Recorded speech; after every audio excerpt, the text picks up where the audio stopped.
Vamos dar continuidade às nossas reflexões no livro de Atos dos Apóstolos. Hoje eu acordei um pouquinho melhor da gripe, tá? Peço que você continue a orar por mim. Hoje eu quero considerar Atos capítulo 10. Cornélio era um homem temente a Deus, é uma figura conhecida para quem já ouviu muitas pregações. Você que nunca ouviu falar, você vai ouvir falar muito sobre Cornélio. E esse capítulo 10 de Atos é muito usado para estudos, em pregações.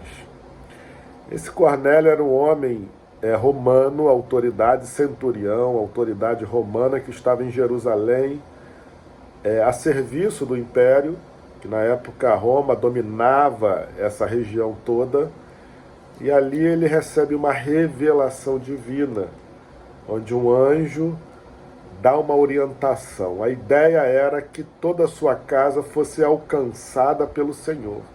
Porque Cornélio era um homem que ansiava conhecer mais a Deus. Era um homem que precisava da salvação de Deus, certamente ele e toda a sua casa. Nós vamos então aqui ler o que esse anjo que aparece para Cornélio diz para ele. Capítulo 10 de Atos, versículos 5 e 6. O anjo vai dizer para ele: agora envie mensageiros a Jope e mande chamar Simão, que também é chamado de Pedro.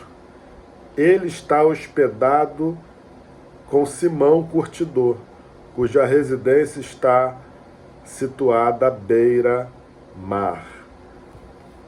Aqui nessa passagem, a gente encontra a pessoa de Pedro, porque foi Pedro que foi enviado lá para a casa de Cornélio para pregar a salvação de Deus para Cornélio.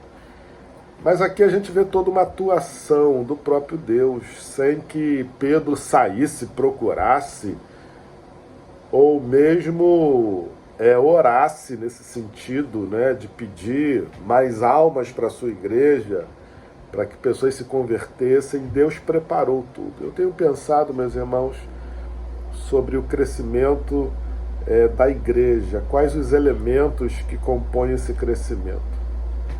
Entre muitos outros, hoje aqui, nessa passagem, a gente pode considerar a ação extraordinária de Deus.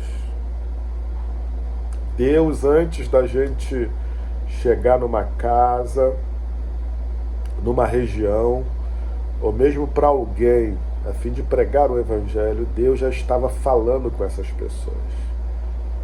Isso é algo que precisa estar no seu coração, no meu coração, se nós queremos pregar o Evangelho, se nós queremos fazer a nossa igreja crescer, se nós queremos ver Deus alcançando e transformando vidas.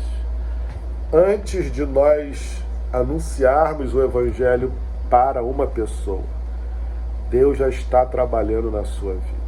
Então, quando Ele te dá a oportunidade, é porque Ele já está preparando aquela pessoa, Ele já está preparando aquela família, Ele já está preparando aquela casa. E sem essa ação de Deus, na verdade a própria Bíblia diz que é o Espírito Santo que convence o pecador da sua maldade, do seu pecado e, portanto, da sua destinação eterna para a morte eterna. Sem a ação desse Deus, não podemos realizar a obra dele. O que isso nos ajuda? O que isso é importante para a nossa vida? Isso nos deve encorajar a não jamais deixarmos de estarmos prontos a pregar. Aqui Pedro estava pronto. E por isso o anjo do Senhor disse: vai lá e mande buscar Pedro. Quando eles chegam lá, inclusive na casa de Simão Curtidor, em Jope, Pedro está orando, consagrado ao Senhor, se consagrando ao Senhor.